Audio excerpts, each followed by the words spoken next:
No your D N എയുടെ ഏറ്റവും പുതിയ സീരീസിലേക്ക് എല്ലാവരെയും സ്വാഗതം ചെയ്തോളൂ. ശരിക്കും ഞാൻ ഏറ്റവും കൂടുതൽ എക്സൈറ്റഡ് ആയിട്ടുള്ള വളരെ വലിയ ഒരുപാട് കണ്ടുപിടുത്തങ്ങളുണ്ട്. അല്ലെ, ഞാൻ ഏറ്റവും കൂടുതൽ യൂസ് ചെയ്തിട്ടുള്ളതും ഞാൻ ഒരുപാട് ആൾക്കാർക്ക് യൂസ് ചെയ്യാനായിട്ട് റെഫർ ചെയ്തിരിക്കുന്ന ഒരു ടെക്നോളജികളിലൊന്നായിരുന്നു ഗൂഗിൾ മാപ്പ്. ഇന്ന് അത് സർവ്വസാധാരണമാണ്. ഗൂഗിൾ മാപ്പ് നമുക്ക് ഒരുപാട് തവണ ഒരുപാട് സാഹചര്യങ്ങളിൽ നമ്മൾ യൂസ്ഫുൾ ആയിട്ടുണ്ട് അല്ലെ. എന്തായിരുന്നു ഗൂഗിൾ മാപ്പിന്റെ ആ ഒരു പ്രത്യേകത എന്ന് വെച്ച് കഴിഞ്ഞാൽ, നമുക്ക് എവിടെയെങ്കിലുമൊക്കെ പോകണമെന്നുണ്ടെങ്കിൽ ഏത് വഴി പോകണം, എങ്ങനെ പോകണം, എവിടെയൊക്കെ പോകണം, പോകാൻ പാടില്ലാത്ത വഴികൾ ഏതാണ്, ആ വഴി പോയാൽ എന്ത് ഡിഫിക്കൽട്ടി ഉണ്ടാവും, എത്ര ദൂരം എക്സ്ട്രാ സഞ്ചരിക്കേണ്ടി വരും, അല്ലെങ്കിൽ ആ റോഡ് അങ്ങനെ ആയിരിക്കും, എല്ലാം നമുക്ക് ഗൂഗിൾ മാപ്പിലൂടെ അറിയാൻ പറ്റും. ശരിക്കും നമ്മൾ ഗൂഗിൾ മാപ്പ് ഒരു യാത്രയിലേക്ക് ഒരിക്കലും ഒഴിച്ചുകൂടാൻ പറ്റാത്ത ഒരു റിപ്പോർട്ടാണ് അല്ലേ. ആരൊക്കെയോ സഞ്ചരിച്ച, ആരൊക്കെയോ അപ്ഡേറ്റ് ചെയ്ത ഇൻഫർമേഷൻസിന്റെ ബേസിൽ നമ്മളൊരു ഡിസിഷൻ മേക്ക് ചെയ്യുകയാണ്. എന്ത് ഡിസിഷൻ? നമ്മൾ എങ്ങനെ പോകണം, എവിടേക്ക് പോകണം, എവിടേക്ക് പോകാൻ പാടില്ല, നമ്മുടെ ലക്ഷ്യസ്ഥാനത്തേക്ക് നമ്മൾ എങ്ങനെ എത്തും എന്നുള്ള ഒരു ഇൻഫർമേഷന്റെ ബേസിൽ നമ്മൾ എടുക്കുന്ന ഒരു ഡിസിഷൻ, അല്ലെങ്കിൽ ആ ഇൻഫർമേഷനെ ഡിപ്പെൻഡ് ചെയ്തുകൊണ്ട് നമ്മൾ ചെയ്യുന്ന ഒരു യാത്രയാണ് ഗൂഗിൾ മാപ്പ് എന്ന് പറയുന്നത്. ശരിക്കും മനുഷ്യന്റെ ജീവിതം എന്ന് പറയുന്നതും ഇത്തരത്തിലൊരു യാത്ര തന്നെയാണ്. എന്തിലേക്കുള്ളതാണ്? സക്സസിലേക്കുള്ളതാണ്, വിജയത്തിലേക്കാണ്. ഏത് മേഖലയിലായാലും വിജയം ആഗ്രഹിക്കാത്ത മനുഷ്യനില്ല എന്ന് തന്നെ പറയാൻ പറ്റും. അങ്ങനെ സക്സസ്ഫുൾ ആവാൻ ആഗ്രഹിക്കുന്ന മനുഷ്യർക്കും വേണ്ടേ ഇത്തരത്തിലുള്ള ഒരു ഗൂഗിൾ മാപ്പ്? വേണം, തീർച്ചയായിട്ടും വേണം.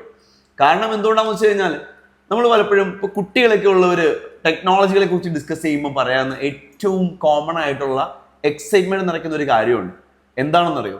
നമ്മളുടെയൊക്കെ മക്കൾ ഉപയോഗിക്കാൻ പോകുന്ന ടെക്നോളജി എന്തായിരിക്കും അല്ലേ. ശരിക്കും സത്യമല്ലേ? 2050 നമ്മളുടെ ഇവിടുത്തെ ടാക്സി സർവീസ് എങ്ങനെയായിരിക്കും, ഇപ്പൊ ദുബായിലെ ടാക്സി സർവീസ് എങ്ങനെയായിരിക്കും, 2050 നമ്മളുടെ വീട്ടിലെ ഫ്ലിപ്കാർട്ടും ആമസോണിന്റെ ഒക്കെ ഡെലിവറി എങ്ങനെയായിരിക്കും, ഈ ടെക്നോളജികളൊക്കെ കാണാൻ നമ്മൾ ഉണ്ടാവുമോ? എന്തായിരിക്കും അവസ്ഥ എന്ന് ആലോചിച്ച് നോക്കിയേ. ശരിക്കും ഇന്നത്തെ പേരൻസിന്റെ ഇടയിൽ ഉണ്ടാവുന്ന വലിയൊരു ആർഗ്യുമെന്റ്സ് അല്ലെങ്കിൽ വലിയൊരു ഡിസ്കഷൻസ് തന്നെയായിരിക്കും ഇത്തരത്തിലുള്ള ചിന്തകൾ എന്ന് പറയുന്നത്. അതെ, സക്സസ് എന്ന് പറയുന്നത് നമ്മൾ സക്സസ് ആവുക മാത്രമല്ല, നമ്മളുടെ വരും തലമുറ സക്സസ് ആവുന്നത് കാണാൻ കഴിയുക എന്നുള്ളത് വലിയൊരു സക്സസ് ആണ്.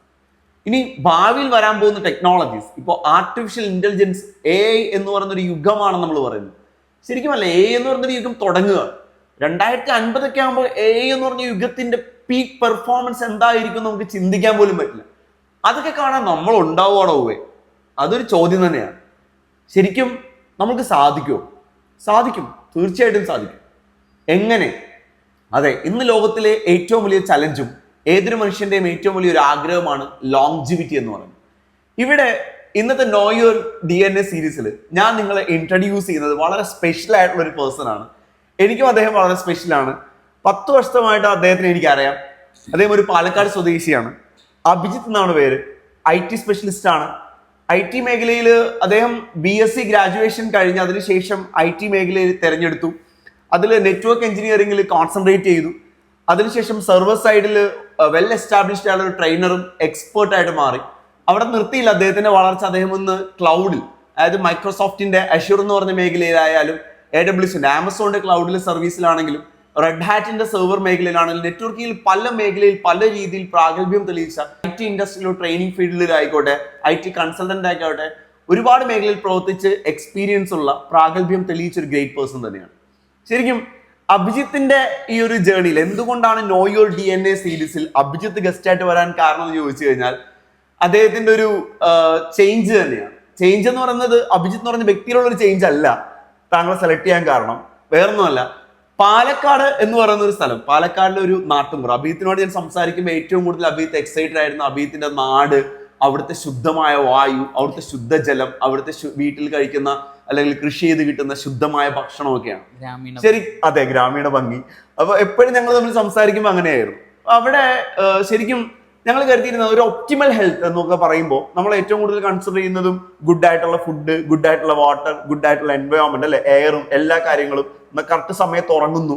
ഇതൊക്കെ കഴിഞ്ഞിട്ട് കൊച്ചിയിലേക്ക് ഒരു വലിയ ലോകത്തിലേക്ക് എത്തുമ്പോൾ ശരിക്കും ഏറ്റവും കൂടുതൽ ചലഞ്ച്, ഏറ്റവും കൂടുതൽ ഫേസ് ചെയ്യുന്ന ചലഞ്ച് ഇതൊക്കെ തന്നെ ആയിരുന്നിരിക്കും. ശരിയല്ലേ? എനിക്ക് തോന്നുന്നത് ഞാൻ ആദ്യത്തെ ദിവസം കൊച്ചിയിൽ വന്ന ദിവസം ഞാൻ എൻ്റെ കൂട്ടുകാരനെ വിളിച്ചിട്ട് ഞാൻ വൈകുന്നേരം ഞാനിങ്ങനെ റൂമിലൊക്കെ വന്ന് അത് കഴിഞ്ഞിട്ട് ഞാൻ നടക്കാൻ ഇറങ്ങി. ഞാൻ പറഞ്ഞു, എടാ ഇത് സെറ്റാവുന്നില്ല, ഞാൻ തിരിച്ചു വരുവാണ്, തിരിച്ച് നാട്ടിലേക്ക് വരും, അത് നമുക്ക് പറ്റത്തില്ല ഇവിടെ എന്ന് പറഞ്ഞ ഒരാളാണ്. 8 വർഷം ഇപ്പൊ കൊച്ചിയിൽ ഇപ്പോ എനിക്ക് തോന്നുന്നു 2017 മുതലുണ്ട്, ഏകദേശം 8-9 വർഷം ആവുന്നു. 8 വർഷം ആ ഒരു എക്കോസിസ്റ്റത്തിൽ നിന്ന് മാറി ഈ ഒരു എക്കോസിസ്റ്റത്തിലേക്ക് വരുമ്പോൾ ഡെഫിനറ്റ്ലി ഹെൽത്തിൽ ഒരുപാട് ചേഞ്ചസ് ഉണ്ടായിരുന്നിരിക്കും. തീർച്ചയായിട്ടും വലിയ മാറ്റങ്ങളുണ്ട്. കാരണം ഇപ്പോൾ നാട്ടിലെങ്ങനെയാന്ന് വെച്ച് കഴിഞ്ഞാൽ കംപ്ലീറ്റ്ലി ഓർഗാനിക് ആയിട്ടുള്ള ഐറ്റംസ് പറയുന്ന പോലെ തന്നെ വീട്ടിൽ നെൽകൃഷിയുണ്ട്. അപ്പോൾ അത് അവിടെ നിന്നുണ്ട്, പച്ചക്കറികളുണ്ട് 4 ചുറ്റും, എല്ലാത്തിനും നമുക്ക് ആവശ്യമായിട്ടുള്ള എല്ലാം അവിടെ നിന്നുണ്ട്. പിന്നെ നമുക്കത് ഇഷ്ടമാണ്, നമ്മളത് കഴിക്കുന്ന ആളുകളുമാണ്. അതും ഇവിടുന്ന് വന്ന് നമ്മുടെ ഒരു ലൈഫ് സ്റ്റൈലും നമ്മളുടെ ചേഞ്ചസ് എന്ന് പറയുന്നത് ഭീകരമായിരുന്നു. പല കാര്യങ്ങളും നമുക്ക് അഡാപ്റ്റ് ചെയ്യാൻ ഭയങ്കര ബുദ്ധിമുട്ടായിരുന്നു ആദ്യത്തെ പുറത്തുനിന്നുള്ള ഭക്ഷണമൊക്കെ. പക്ഷെ ലൈഫ് കുറച്ചും കൂടെ ഈസിയർ ഇവിടെയാണെന്ന് എനിക്ക് പലപ്പോഴും തോന്നിയിട്ടുണ്ട്. അതെ, ശരിക്കും ആ അഭിജിത്ത് ഇപ്പോഴാണ് ഏറ്റവും ബ്യൂട്ടിഫുൾ ആയിട്ട് ഹെൽത്തി ആയിട്ട് ജീവിക്കുന്നതെന്ന് പറയുമ്പോഴാണ് എന്നിൽ ഒരു എക്സൈറ്റ്മെന്റ് ഉണ്ടാക്കിയത്. ശരിക്കും നിങ്ങളിലും ഉണ്ടാവും അത്തരത്തിലുള്ള എക്സൈറ്റ്മെന്റ്. അതെന്തുകൊണ്ടാണ് എന്ന് അദ്ദേഹം ഈ ഒരു പ്രോഗ്രാമിൽ റിവീൽ ചെയ്യുന്നുണ്ടാവും. ആ ഒരു റീസൺ തന്നെയാണ് നോ യുവർ DNA സീരീസിന്റെ ആദ്യത്തെ ഗസ്റ്റ് ആയിട്ട് അഭിജിത്ത് വരാൻ കാരണം. Abhijith, welcome to our programme. Welcome, thank you. So ബോൺ സാറിനെ കൂടെ ജസ്റ്റ് ഒന്ന് ഇൻട്രൊഡ്യൂസ് ചെയ്യാം. ആക്ച്വലി എന്നെ പല കാര്യങ്ങളിലും ഇപ്പോൾ നമുക്ക് എല്ലാവരും ഇന്നത്തെ ഒരു യങ്സ്റ്റേഴ്സിന് ഏറ്റവും എസെൻഷ്യൽ ആയിട്ടുള്ള ഒരു പാർട്ടാണ് മെൻറ്റർ എന്ന് പറയുന്നത്. സോ എൻ്റെ ലൈഫിൽ, എൻ്റെ കരിയറിൽ, എൻ്റെ പ്രൊഫഷണൽ ബിസിനസ്സിലൊക്കെ മെൻറ്റർ ചെയ്യുന്ന എൻ്റെ ഗ്രേറ്റ് മെൻറ്ററാണ്. And moreover he's into this like ബിസിനസ്സിലോട്ടാണെങ്കിലും IT-ലോട്ടാണെങ്കിലും കഴിഞ്ഞൊരു 15 വർഷത്തിന് മുകളിലായിട്ട് ഈ ഒരു ഇൻഡസ്ട്രിയിൽ വെൽ എക്സ്പേർട്ടാണ്. And it's really happy to share a screen space with him and for discussing like ഈ ഒരു വളരെ സ്പെസിഫിക് ആയിട്ട്, അല്ലെങ്കിൽ ഇനി എനിക്ക് തോന്നുന്നു 2030 ലോകം ഏറ്റവും കൂടുതൽ ചർച്ച ചെയ്യാൻ പോകുന്ന ഒരു കാര്യത്തെക്കുറിച്ച് ഇന്നേ ഡിസ്കസ് ചെയ്യുക എന്ന് പറയുന്ന ഈ ഒരു കാര്യത്തെ, അല്ലെങ്കിൽ ഈ ഒരു മൊമെന്റ്സ് എന്ന് പറയുന്നത് വളരെ വളരെ സ്പെഷ്യലാണ്. ശരിക്കും സത്യമാണ്. കാരണം ഞാനെപ്പോഴും പറയുന്ന മെഡിക്കൽ സയൻസിൽ തന്നെ ഏറ്റവും വൈകി ഡെവലപ്പ് ചെയ്ത ഒരു ടെക്നോളജി എന്താണെന്ന് ചോദിച്ചു കഴിഞ്ഞാൽ അത് ജെനറ്റിക്സ് എന്നാണ്. ഇപ്പോൾ ആന്റി ഏജിങ്ങിൽ തന്നെ ഇപ്പോൾ വലിയൊരു കണ്ടുപിടുത്തം വന്നിട്ടുണ്ട്. 2 ലെവലിലാണ്. നമ്മളൊരു വീഡിയോ അതിനെക്കുറിച്ച് ചെയ്യുന്നുണ്ട്. അതിൽ ഏറ്റവും ആദ്യം പറയുന്ന കാര്യം എത്രത്തോളം പ്രാക്ടിക്കലാണ്, അല്ലെങ്കിൽ എല്ലാവർക്കും പ്രാക്ടിക്കൽ ആണെന്ന് നമുക്ക് പറയാൻ സാധിക്കില്ല. പക്ഷെ രണ്ടാമത്തെ കാര്യം പ്രാക്ടിക്കലാണ് ആന്റി ഏജിങ്ങിൽ, അത് എപ്പിജെനറ്റിക്സ് ആണ്. സോ ആ എപ്പിജെനറ്റിക്സിലാണ് നമ്മൾ ഇന്ന് ഫോക്കസ് ചെയ്യുന്നത്. അപ്പോൾ നമ്മുടെ പ്രോഗ്രാമിന്റെ പേര് നോ യുവർ DNA എന്നാണ്. നോ യുവർ DNA എന്ന് പറയാൻ കാരണം എന്തുകൊണ്ടാണ് പ്രോഗ്രാം? നമ്മളെ കുറിച്ച് അറിയുക, നമ്മൾ എന്താണ്, അല്ലെങ്കിൽ നമ്മൾ എന്തായിരിക്കും, നമ്മൾ എന്തായി തീരും എന്നുള്ളത് ഓൾറെഡി റിട്ടേൺ ആണ് എന്ന് പലപ്പോഴും നമ്മുടെ പൂർവികരൊക്കെ പറയാറുണ്ട്. പക്ഷെ ഇന്ന് നമുക്ക് സയന്റിഫിക്കലി പറയാൻ സാധിക്കും നമ്മൾ എന്താണ്, നമ്മൾ എങ്ങനെയാണ്, നമ്മൾ എന്തായി തീരും എന്നുള്ളത്. അതിനെയാണ് നമ്മൾ നോ യുവർ DNA എന്ന് പറയുന്നത്. മറ്റൊന്നുമല്ല, നമ്മളുടെ ജനിതക സ്ട്രക്ചർ അല്ലെങ്കിൽ നമ്മുടെ DNA-യിലൂടെ നമ്മളൊന്ന് കടന്നു ചെന്ന് അതിനെക്കുറിച്ചൊന്ന് മനസ്സിലാക്കി നമ്മളുടെ ബിഹേവിയറും നമ്മളുടെ DNA-യുടെ ഒരു നേച്ചർ എല്ലാം മനസ്സിലായിക്കൊണ്ട് നമ്മൾ എങ്ങനെ പെരുമാറണം, നമ്മൾ എങ്ങനെ ആയിരിക്കണം, എന്തൊക്കെ കാര്യങ്ങൾ ചെയ്യണം, എന്തൊക്കെ കാര്യങ്ങൾ ചെയ്യാൻ പാടില്ല എന്നറിയുന്ന പ്രോഗ്രാമാണ് നമ്മൾ നോ യുവർ DNA. ആ പ്രോഗ്രാമിൽ നമ്മൾ ഇട്ടിരിക്കുന്ന പേര്, നമ്മൾ പറയുന്ന നമ്മളുടെ പ്രോഗ്രാമിന്റെ ജെനറ്റിക് പ്രോഗ്രാം, എപ്പിജെനറ്റിക്സ് പ്രോഗ്രാമിന്റെ പേര് decode.me എന്നാണ്. അഭിജിത്ത് വളരെ ഭംഗിയായിട്ട് ഹാപ്പി ആയിട്ട് decode.me പ്രോഗ്രാമിന്റെ പാർട്ടാവുകയും ആ decode.meയുടെ ബേസിൽ ഇന്ന് ലൈഫ് ഒരു റിയൽ ഒപ്റ്റിമൽ ഹെൽത്ത് മെയിൻറ്റെയിൻ ചെയ്യുന്ന ഒരു ഗ്രേറ്റ് പേഴ്സൺ തന്നെയാണ്. ശരിക്കും നോ യുവർ DNA പ്രോഗ്രാമിലൂടെ അതിന്റെ പാർട്ടായതിനു ശേഷം അറിഞ്ഞോ എന്താണ് താങ്കൾ എന്നുള്ളതും താങ്കളുടെ DNA എന്താണെന്നുള്ളതും? അത് വളരെ ഇൻട്രസ്റ്റിംഗ് ആയിട്ടുള്ള ഒരു ചോദ്യമാണ്. ഇപ്പം നമ്മൾ പലപ്പോഴും കുറേ ബുക്സും അല്ലെങ്കിൽ കുറേ അധികം യൂട്യൂബ് വീഡിയോസും കുറേ അധികം യാത്രകളും ഒക്കെ മനുഷ്യന്മാർ ചെയ്യുന്നത് എന്തിനാണെന്ന് ചോദിച്ചു കഴിഞ്ഞാൽ പലപ്പോഴും അവർ പറയുന്ന ഉത്തരം എന്ന് പറയുന്നത് സ്വയം കണ്ടെത്താനാണ്, അവനവനെ കണ്ടെത്താനാണ്, അവനവൻ്റെ എന്താ പറയുക ലക്ഷ്യം കണ്ടെത്താനാണ് എന്നൊക്കെ പറയും. ചില ആൾക്കാർ പറയും, ചില മോട്ടിവേഷണൽ സ്പീക്കേഴ്സൊക്കെ പറയും ലക്ഷ്യം അല്ലെങ്കിൽ സക്സസ് എന്ന് പറയുന്ന സാധനമില്ല, അതൊരു ജേർണി ആണെന്നൊക്കെ പല ആൾക്കാരും പറയും. അങ്ങനെ പല പല അഭിപ്രായങ്ങളുണ്ടല്ലോ ഇതിനെക്കുറിച്ച്. ശരിക്കും പറഞ്ഞു കഴിഞ്ഞാൽ അവനവനെ കുറിച്ച് മനസ്സിലാക്കാൻ ആദ്യം നമ്മൾ നമ്മുടെ ഉള്ളിലോട്ടാണ് നോക്കേണ്ടത് എന്ന് പണ്ട് ആരൊക്കെയോ വലിയ മഹാത്മാന്മാർ പറഞ്ഞു വെച്ചിട്ടുള്ള കാര്യമാണ്. പക്ഷേ എനിക്ക് തോന്നുന്നു ജെനറ്റിക്സിനെ കുറിച്ച് അറിഞ്ഞപ്പോഴാണ് അതിൻ്റെ ഒരു യഥാർത്ഥ എന്താ പറയുക മീനിങ്. പലപ്പോഴും നമ്മൾ പലതിൻ്റെയും മീനിങ് നമ്മൾ തിരിച്ചറിയുന്നത് വേറെ പുതിയ കാര്യങ്ങൾ നമ്മൾ പഠിക്കുമ്പോഴായിരിക്കും. അപ്പം അവനവൻ്റെ ഉള്ളിലോട്ട് നോക്കാന്ന് പറയുന്ന ഒരു പക്ഷേ DNA കുറിച്ചും ജീനിനെ കുറിച്ചിട്ടും ആയിരിക്കാം പണ്ടത്തെ ആളുകൾ പറഞ്ഞിട്ടുണ്ടാവുക. നമുക്കറിയാം ഇന്നും ശാസ്ത്രമൊന്നും ഒട്ടും വളരാത്ത കാലത്തും എഴുതി വെച്ച കാര്യങ്ങൾ ഇന്ന് നമ്മൾ നോക്കുന്ന സമയത്ത് വലിയ ശാസ്ത്രീയമായിട്ടുള്ള വശങ്ങളുള്ള കാര്യങ്ങളും ഉണ്ട്. തീർച്ചയായിട്ടും. അപ്പൊ അങ്ങനെ ചിന്തിക്കുന്ന സമയത്ത് അവനവൻ്റെ ഉള്ളിലോട്ട് നോക്കുക എന്ന് പറയുന്നത് എനിക്ക് തോന്നുന്നത് ജീനിനെ കുറിച്ചും DNA കുറിച്ചും ഒക്കെ ആയിരിക്കാം ഒരുപക്ഷെ പരാമർശിച്ചിട്ടുണ്ടാവാം. അപ്പോൾ നമ്മളെക്കുറിച്ച് തീർച്ചയായിട്ടും മനസ്സിലാക്കാൻ ഏറ്റവും ഇമ്പോർട്ടൻ്റ് ആയിട്ടുള്ള അല്ലെങ്കിൽ ഏറ്റവും റെലവെൻ്റ് ആയിട്ടുള്ള ഒരു കാര്യം എന്ന് പറയുന്നത് ഇത് തന്നെയാണ്. എനിക്ക് ആദ്യമായിട്ട് എവിടുന്നാണ് ഈ decode.me അല്ലെങ്കിൽ know your DNA എന്ന് പറയുന്ന കോൺസെപ്റ്റ് കേൾക്കുകയും കേട്ടിട്ടുണ്ടെങ്കിൽ പോലും എന്തായിരിക്കും അതിൽ കൺവിൻസ് ചെയ്തൊരു പാടുണ്ട്, പ്രത്യേകിച്ച് ഒരു ടെക്നിക്കലി നിൽക്കുന്ന ഒരു ടെക്കിയെ സംബന്ധിച്ചിടത്തോളം ഒരു യങ് ഏജിൽ സംബന്ധിച്ചുള്ള ഹെൽത്തിനെ കുറിച്ചൊന്നും ഞാനൊന്നും എൻ്റെ ഏജിലൊന്നും കോൺഷ്യസ് ഒന്നും അല്ല, വളരെ യങ് ആയിരിക്കുന്ന ടൈമിന്. അപ്പോൾ എന്തായിരിക്കും, എവിടുന്നായിരിക്കും ആദ്യം കേട്ടത്, എന്തായിരിക്കും അഭിജിത്തിനെ കൺവിൻസ് ചെയ്ത പാട്ട് എന്തായിരുന്നു? ഞാൻ ശരിക്കും ഇതിൻ്റെ ഒരു പ്രീവിയസ് ഫോമാണ് ഞാൻ ആദ്യം കേട്ടിട്ടുണ്ടായിരുന്നു. ഒരു എനിക്ക് തോന്നുന്നു ഒരു 2022 21-22 ആ 3 വർഷം മുന്നേ. അപ്പൊ പിന്നെ DNA നമ്മൾ തീർച്ചയായിട്ടും DNA ടെസ്റ്റ് എന്നൊക്കെ പറയുന്ന സാധനങ്ങളൊക്കെ നമ്മൾ കേൾക്കുന്നതാണ്. പക്ഷെ അതിന്റെ അർത്ഥം പലപ്പോഴും മാറ്റം ഉണ്ടാവും. ക്രിമിനലാണോ, അച്ഛനാരാണ്, അല്ലെങ്കിൽ ആരാണ് മറ്റേ വിക്ടിം ആരാണ്, അല്ലെങ്കിൽ പ്രതി ആരാണെന്ന് കണ്ടുപിടിക്കുക, മരിച്ചത് ആരാണെന്ന് തിരിച്ചറിയുക, അങ്ങനെയുള്ള സാധനങ്ങളൊക്കെ നമ്മൾ സിനിമയിലാണ് ഏറ്റവും കൂടുതൽ കണ്ടിട്ടുള്ളത്. പക്ഷെ എനിക്ക് തോന്നുന്നു അപ്പൊ ഞാൻ ഇത് കേട്ടിട്ടുണ്ട്, ഇതിനെക്കുറിച്ച് ഇങ്ങനെ ഇതിന്റെ ഒരു പ്രീവിയസ് ഫോം കേട്ടു. അപ്പോഴൊന്നും പക്ഷെ നമ്മൾ വളരെ അധികം അതിനെക്കുറിച്ച് കോൺഷ്യസ് അല്ല.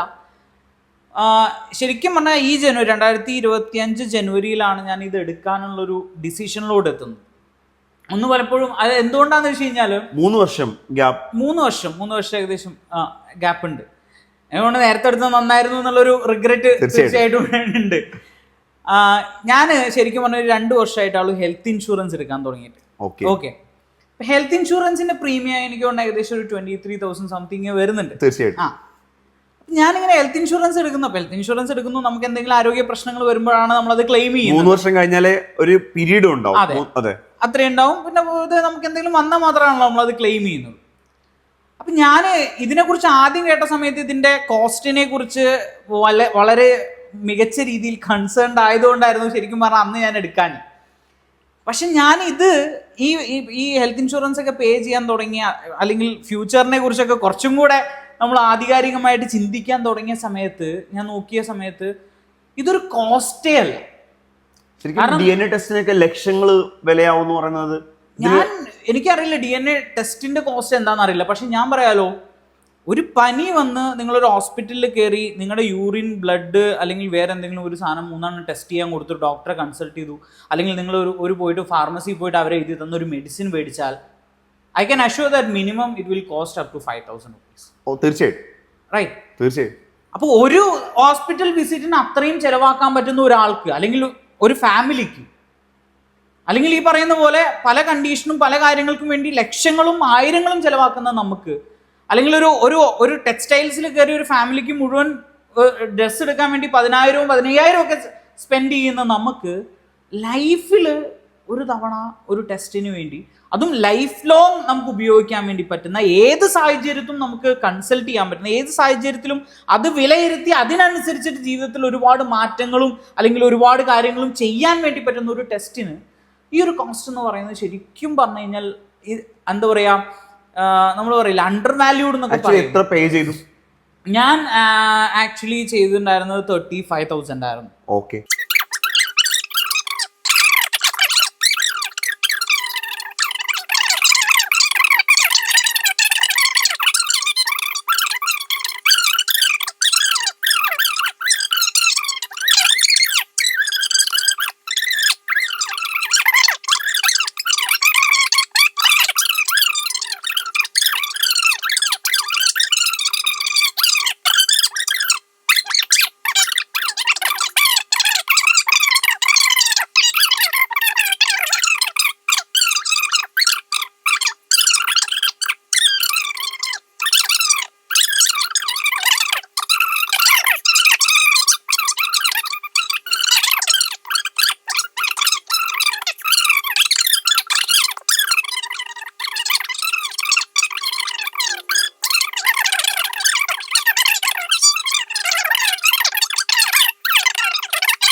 വെയിറ്റ് എത്രയാണ്, അങ്ങനെയുള്ള കുറേ കാര്യങ്ങളായിരുന്നു അതിനകത്തുണ്ടായിരുന്നത്.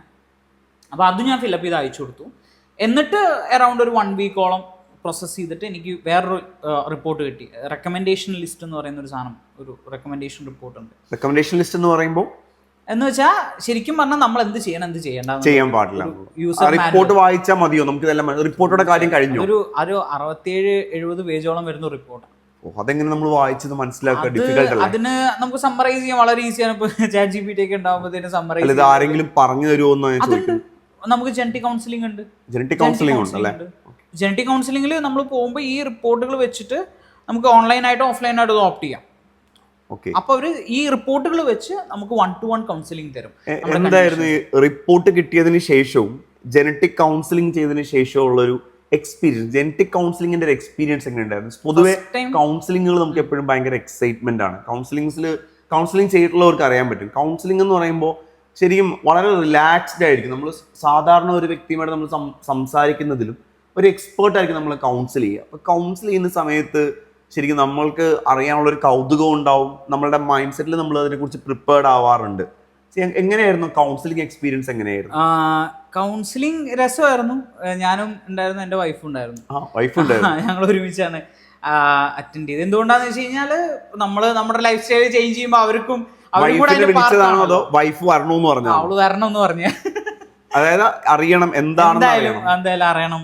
അതൊരു നല്ല കാര്യമാണ്. കാരണം കൂടെ ബിഗ്ഗസ്റ്റ് റിസ്ക് എന്ന് പറയുന്നത് ഒരു ഫാമിലി. ഇപ്പോ ശരിക്കും പറഞ്ഞാല് ദുബായിലും ഖത്തറിലും ഒക്കെ മാരേജ് ചെയ്യണമെന്നുണ്ടെങ്കിൽ ജനറ്റിക് എന്ത് ചെയ്യണം? അറിയണം, ടെസ്റ്റ് ചെയ്യണം. ശരിക്കും അതൊരു വലിയൊരു കാര്യം തന്നെയാണ്. കാരണം നമ്മുടെ ജീവിത പങ്കാളിയാണ് ഏറ്റവും വലിയ റിസ്ക് എടുക്കുന്നത്. ഇപ്പൊ എനിക്ക് എന്തെങ്കിലുമൊക്കെ ഈ പറഞ്ഞ പോലെ എന്തെങ്കിലും അസുഖങ്ങൾ ഉണ്ടെങ്കിൽ അത് ഏറ്റവും കൂടുതൽ ബാധിക്കുന്നത് അവരാണ്. അവരറിഞ്ഞിരിക്കണം. വളരെ നല്ല കാര്യമാണ്. വൈഫിന് എൻ്റെ ഒരു കൺഗ്രാറ്റ്സ്. എങ്ങനെ ഉണ്ടായിരുന്നു എക്സ്പീരിയൻസ് കൗൺസിലിംഗ്? ലൈക്ക് ഞാൻ ആ റിപ്പോർട്ട് കണ്ടു. റിപ്പോർട്ട് ആദ്യം വായിച്ചപ്പോൾ നമുക്കൊന്നും മനസ്സിലായില്ല. കാരണം അതിനകത്ത് ജീനോ ടൈപ്സുള്ള കാര്യങ്ങളൊക്കെ റെഫർ ചെയ്ത് സയന്റിഫിക് ആയിട്ടുള്ള സംഭവം നമുക്ക് അറിയില്ലല്ലോ. അപ്പോൾ ഇച്ചിരി ടെൻഷൻ ഉണ്ടായിരുന്നു. പക്ഷെ ഇൻഡിക്കേറ്റേഴ്സ് കണ്ടപ്പോൾ എനിക്ക് മനസ്സിലായി എന്താണ് കണ്ടീഷൻ. കളേഴ്സ് ഉണ്ട് അതിനകത്ത്. നമ്മുടെ ഈ ആക്സിലേറ്റർ കൂട്ടുമ്പോ ഇങ്ങനെ സ്പീഡോമീറ്റർ പോലെ അതേപോലെ മീറ്റേഴ്സ് ഉണ്ട്. ഇപ്പൊ ഹൈ റിസ്ക് ആണോ, ലോ ആണോ, നോർമൽ ആണോ, ഇന്റർമീഡിയറ്റ് ആണോ, ഹൈ ആണോ എന്ന് അറിയാം. ഏതൊക്കെയാണ്? ലോ ആണോ, നോർമൽ ഉണ്ട്, ഇന്റർമീഡിയറ്റ് ഉണ്ട്, ഹൈ റിസ്ക് ഉണ്ട്. ഹൈ റിസ്ക് മാത്രം നമ്മൾ ശ്രദ്ധിച്ചാൽ മതി. അങ്ങനല്ല, ഇന്റർമീഡിയറ്റും നമ്മൾ നോക്കണം. ലോ റിസ്ക് ആണ് ടെൻഷൻ അടിക്കണ്ട. അതായത് സത്യം പറഞ്ഞാൽ ടെൻഷൻ അടിക്കേണ്ട കാര്യങ്ങള്, ടെൻഷൻ അടിക്കേണ്ട പാടില്ലാത്ത കാര്യം ഒക്കെ അറിയാൻ പറ്റും. നമുക്ക് ലൈക്ക് നമ്മൾ ഓവർ തിങ്ക് ചെയ്യാന്നൊക്കെ പറയില്ലേ. പല ആൾക്കാരും പല കാര്യങ്ങളെ കുറിച്ച് ഓവർ തിങ്ക് ചെയ്യണ്ട. നമുക്ക് എന്തിനെ കുറിച്ച് നമ്മൾ വെറീഡ് ആവണം, അല്ലെങ്കിൽ എന്ത് മാനേജ് ചെയ്യണം എന്ന് കൃത്യമായിട്ട് അറിയാം. ഈ 254-275 കണ്ടീഷൻസ് ഉണ്ടെന്നാണല്ലോ അതിനോട് പറഞ്ഞിരുന്നത്. അതിലൊരു 200 കണ്ടീഷൻ ഹൈ റിസ്ക് ആയിരുന്നോ? അത്രയൊന്നുമില്ല. എത്ര കണ്ടീഷൻസ് ഇല്ല? അതിനകത്ത് കണ്ടീഷൻസ് വളരെ കുറവാണ്. ഹൈ റിസ്ക് ഒരു 10 കറക്റ്റ് പറയണെന്നാലും ഒരു 10-15 അങ്ങനെ എങ്ങാണ്ടോ. അത്രയും കാര്യങ്ങൾ നോക്കിയാൽ മതി. നമ്മള് അത് ശ്രദ്ധിച്ചാൽ മതി കൂടുതൽ. എന്നാൽ ബാക്കിയുള്ളത് നമ്മൾ ശ്രദ്ധിക്കേണ്ടെന്നല്ല, പക്ഷെ ബാക്കിയുള്ളത് നമ്മൾ മാനേജ് ചെയ്ത് പോയാൽ മതി. എന്നാൽ ഒരു സാധനം ലോ റിസ്ക് ആണെന്ന് വെച്ചിട്ട് അതിനെ കൂടുതൽ ട്രിഗർ ചെയ്യാം. എനിക്ക് ഷുഗർ വരില്ല എന്നുകൊണ്ട് ഞാൻ കുറെ പഞ്ചസാര അങ്ങനെയല്ല. പക്ഷെ അതിനെ കുറിച്ച് ടെൻഷൻ അടിക്കണ്ട. അല്ലെങ്കിൽ അത് എനിക്ക് ലോ റിസ്ക് ആണ്. അപ്പൊ ഞാൻ എന്റെ ലൈഫ് സ്റ്റൈലിൽ അത് വലിയ രീതിയിൽ ഭയങ്കരമായിട്ട് ഓവർഡോസ് കൊടുത്താൽ മാത്രമായിരിക്കും ഒരു പക്ഷെ അത് ട്രിഗേർഡ് ആവുന്നുണ്ടാവുക എന്ന് മാത്രമാണ്. ശരിക്കും നമ്മൾ ആദ്യം പറഞ്ഞൊരു ഒപ്റ്റിമൽ ഹെൽത്ത് ചേഞ്ചിലേക്ക് പറഞ്ഞല്ലോ. അങ്ങനെയാണെങ്കിൽ എൻ്റെ ചോദ്യം, ഈ before decode and after decode എങ്ങനെയുണ്ട് ആ ഒപ്റ്റിമൽ ഹെൽത്തിനെ കുറിച്ചുള്ളൊരു? ഞാൻ എൻ്റെ ഒരൊറ്റ കണ്ടീഷൻ ഞാൻ പറയാം. എനിക്ക് ഏറ്റവും എൻ്റെ ലൈഫിൽ വലിയ ചേഞ്ച് കൊണ്ടുവന്ന ഒരൊറ്റ കണ്ടീഷൻ. ആ ഒറ്റ കണ്ടീഷൻ മതി എൻ്റെ ലൈഫിൽ. എന്താ പറയുക, ഞാൻ പറഞ്ഞില്ലേ, ഞാൻ വർത്തി എന്ന് പറയാൻ കാരണം, ഞാൻ എല്ലാ ദിവസവും ഞാൻ ക്ലാസ് എടുക്കുന്നുണ്ട്, അറിയാലോ. അപ്പോൾ ക്ലാസ് എടുക്കുന്ന സമയത്ത് നമുക്കറിയാം നമ്മളിങ്ങനെ കണ്ടിന്യൂസ്ലി സംസാരിച്ചുകൊണ്ടിരിക്കുന്ന ഒരു പ്രോസസ്സാണ്. നമ്മൾ അവരുമായിട്ട് ഇൻട്രാക്ട് ചെയ്യും. നമ്മൾ ക്ലാസ്സിലാണ് നിൽക്കുന്നത്, ഒരുപാട് സ്റ്റുഡൻസിൻ്റെ ഇടയിലാണ് നിൽക്കുന്നത്. ഈ സമയത്ത് ഒന്ന് ആലോചിച്ച് നോക്കി, നമുക്ക് എല്ലാ ദിവസവും ബ്ലോട്ടിംഗ് ആണെങ്കിൽ എന്തായിരിക്കും അവസ്ഥ? Every day bloating, every day നമുക്ക് ഇങ്ങനെ ഗ്യാസ്ട്രിക് അല്ലെങ്കിൽ അത്തരത്തിൽ ഇഷ്യൂസ്,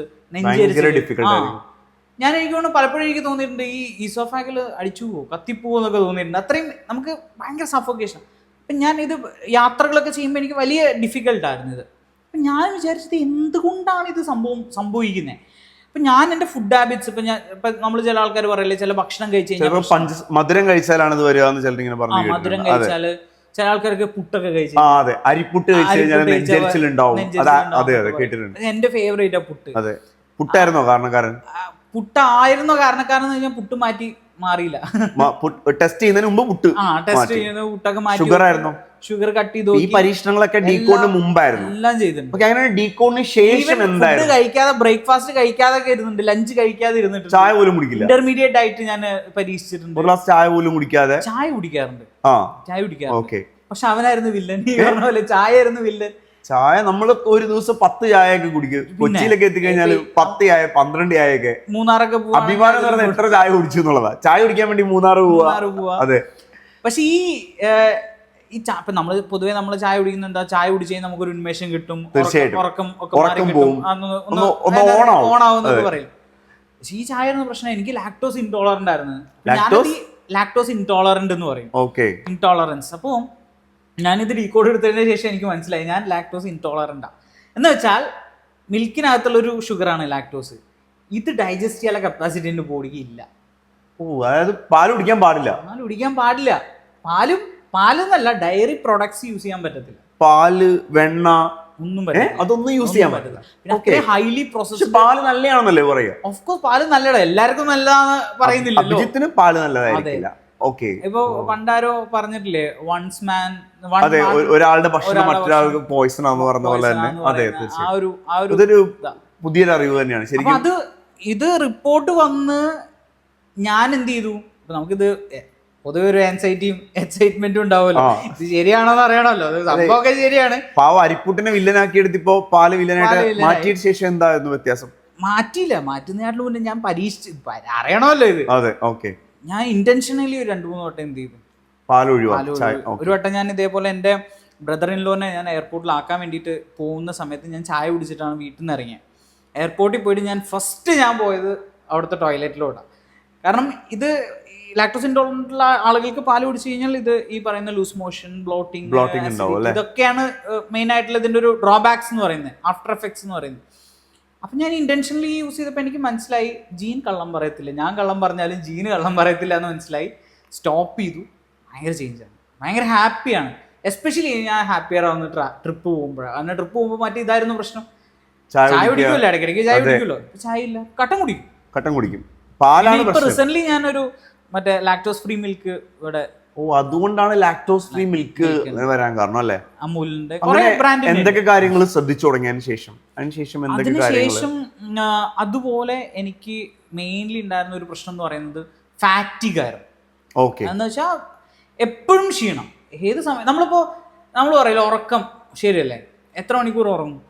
ശരിയാ, 6 hours. ഞാനൊരു 12 മണിക്കൂർ ഉറങ്ങിയാലും എനിക്ക് ക്ഷീണം മതിയാവില്ല. എന്നാ ക്ഷീണമാ, പിന്നെ ക്ഷീണമാ.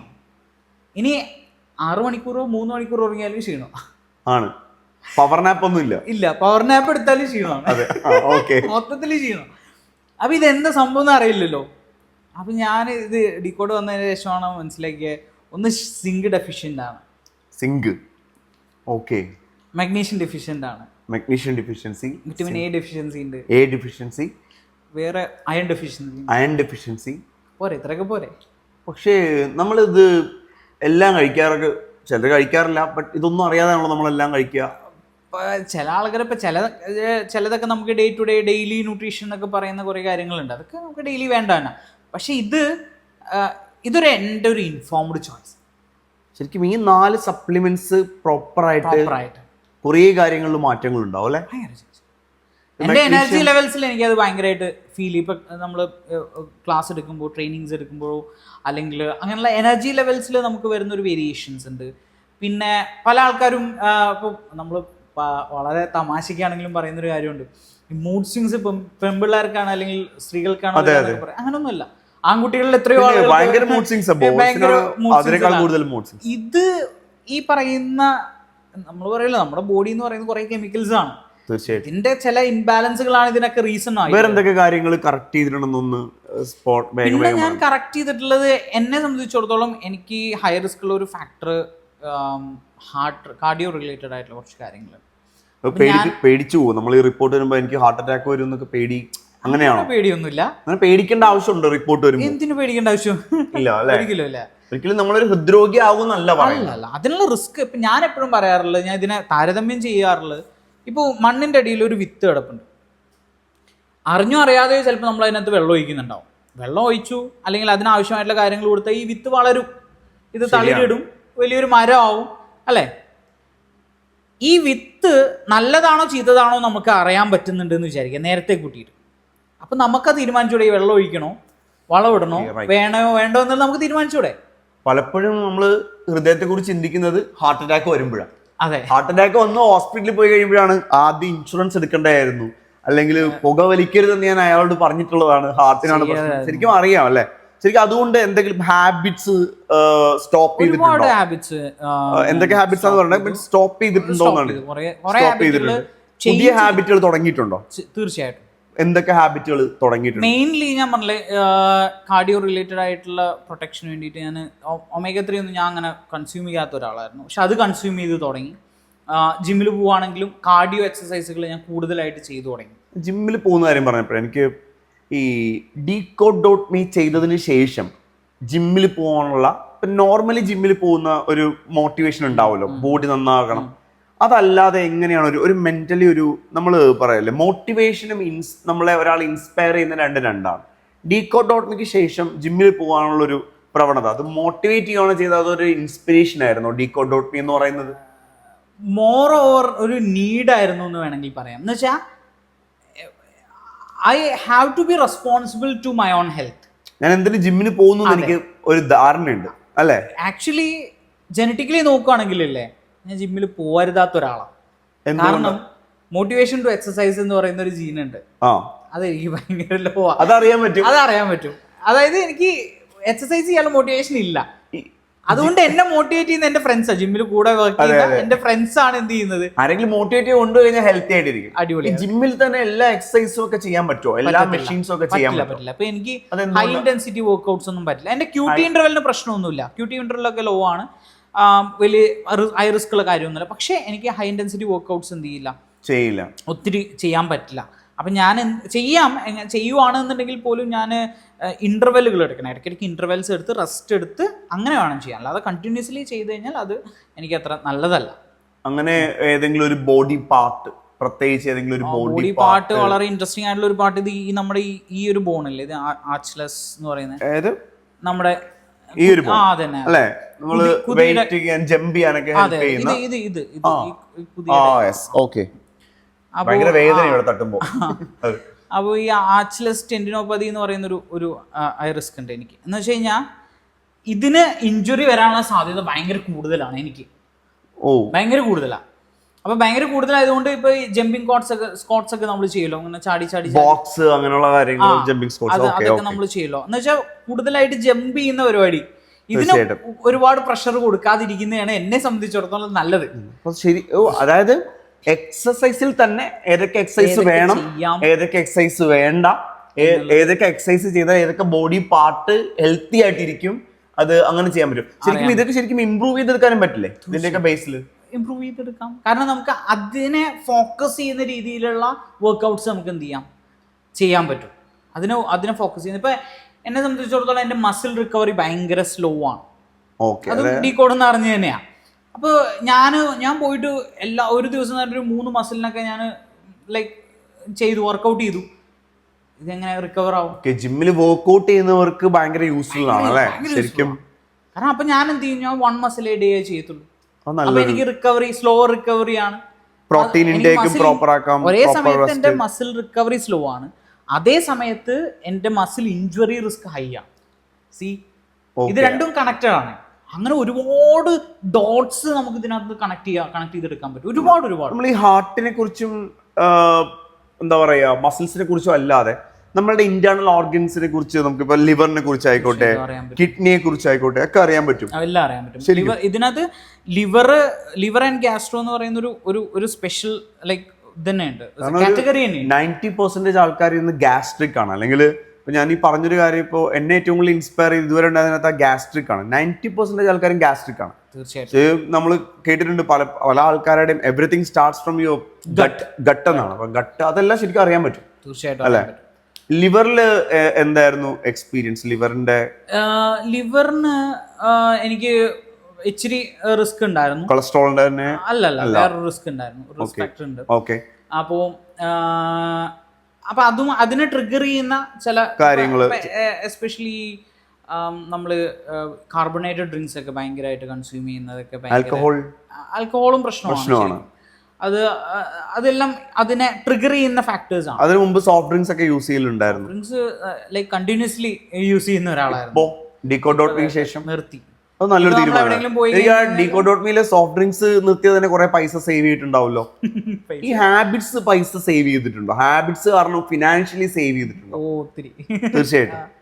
ഞാൻ എങ്ങനെ എസ്പെഷ്യലി പ്രോസസ്ഡ് ഫുഡ് ഇല്ലേ, പ്രോസസ്ഡ് ഫുഡ്സ് സ്റ്റോപ്പ് ചെയ്യും. ഫുഡിൽ ശരിക്കും ഭയങ്കര ഒരു ഫുഡിയാണ് സീരിയസ്ലി. തീർച്ചയായിട്ടും. പിന്നെ ഞാൻ ലൈക്ക് നന്നായിട്ട് ഫുഡ് കഴിച്ചു കഴിഞ്ഞാൽ ഗെറ്റ് ബൾക്കി ആണ്, ശരിക്കും കൺട്രോൾ ചെയ്യാൻ പറ്റിയിട്ടുണ്ട്. അതുകൂടാതെ ഇപ്പോൾ ഞാൻ പറഞ്ഞാൽ നമ്മൾ ഇന്റേണൽ ഓർഗൻസിനെ കുറിച്ച് നമ്മൾ സംസാരിച്ചു. ഇപ്പോൾ എല്ലാ ആൾക്കാർക്കും ഉള്ളിലായാലും ഒരു ആഗ്രഹമുണ്ട്. ഇപ്പൊ സ്ത്രീകളെക്കാൾ കൂടുതൽ ഏറ്റവും കൂടുതൽ കോസ്മെറ്റിക്സ് യൂസ് ചെയ്യുന്നത് പുരുഷന്മാരാണെന്നാണ് പറയുന്നത്. അങ്ങനെയാണെങ്കിൽ നമ്മൾ ഈ ഭംഗിയായിട്ടിരിക്കാൻ, മൊഞ്ചായിട്ടിരിക്കാൻ വേണ്ടിയിട്ട് എങ്ങനെ ഡീകോഡോട്ട്മി അബിയെ ഹെൽപ്പ് ചെയ്യും? ശരിക്കും പറഞ്ഞു കഴിഞ്ഞാൽ നമുക്ക് ആവശ്യമുള്ളപ്പോൾ ഒരു ചെടി മണ്ണിനകത്ത് എല്ലാം ഉണ്ടെന്നാണ് നമ്മൾ പറയുക, എല്ലാ മിനറൽസും എല്ലാം ഉണ്ടെന്നാണ് പറയുക. ഒരു ചെടി ആ ചെടിക്ക് ആവശ്യമുള്ളതല്ലേ എടുക്കുന്നുണ്ടാവും. അതുകൊണ്ടായിരിക്കുമല്ലോ അതിനകത്ത് വളരെ മനോഹരമായിട്ടുള്ള പുഷ്പങ്ങളൊക്കെ ഉണ്ടാവുന്നത്. അതേപോലെ തന്നെ നമുക്ക് ആവശ്യമുള്ളത് എടുത്താൽ, എന്നാൽ നമുക്ക് ആവശ്യമില്ല എന്ന് തിരിച്ചറിയുന്നത് നമ്മുടെ ലൈഫിൽ നിന്ന് മാറ്റി നിർത്തിയാൽ തീർച്ചയായിട്ടും നമ്മുടെ ആരോഗ്യത്തിലും സൗന്ദര്യത്തിലും ഒക്കെ പ്രകടമായിട്ട് നമുക്ക് മാറ്റങ്ങൾ ഉണ്ടാക്കും.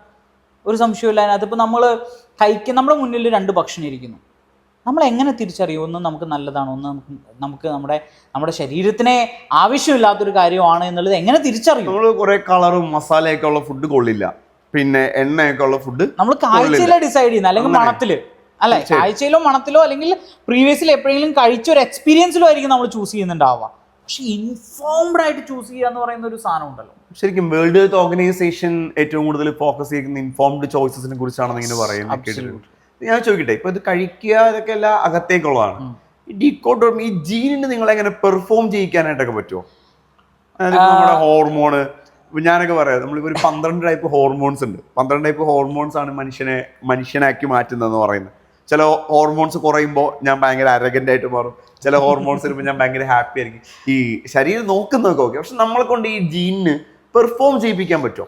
അതില് ഡീകോഡിനകത്ത് തന്നെ കുറേ ജീനുകളുണ്ട്. ഇപ്പം അതിനകത്ത് ഈ stress, anxiety, resilience to stress, depression എന്നൊക്കെ പറയുന്ന കുറേ ഇതൊക്കെ നമുക്ക് അറിയാൻ പറ്റും.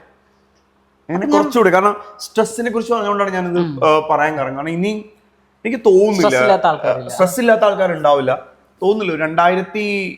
2035 ശേഷം അല്ലെ 2040 ശേഷമൊക്കെ ഇവിടെ ക്യാൻസറോ ഹാർട്ട് അറ്റാക്കോ ഒന്നും ഉണ്ടാവുമെന്ന് ഞാൻ വിശ്വസിക്കുന്ന ഒരാളല്ല ഞാൻ. പക്ഷെ അങ്ങനെ ഏറ്റവും കൂടുതൽ ആൾക്കാർ ഫേസ് ചെയ്യാൻ പോകുന്നത് എന്താണെന്ന് വെച്ചാൽ സ്ട്രെസ്സാണ്.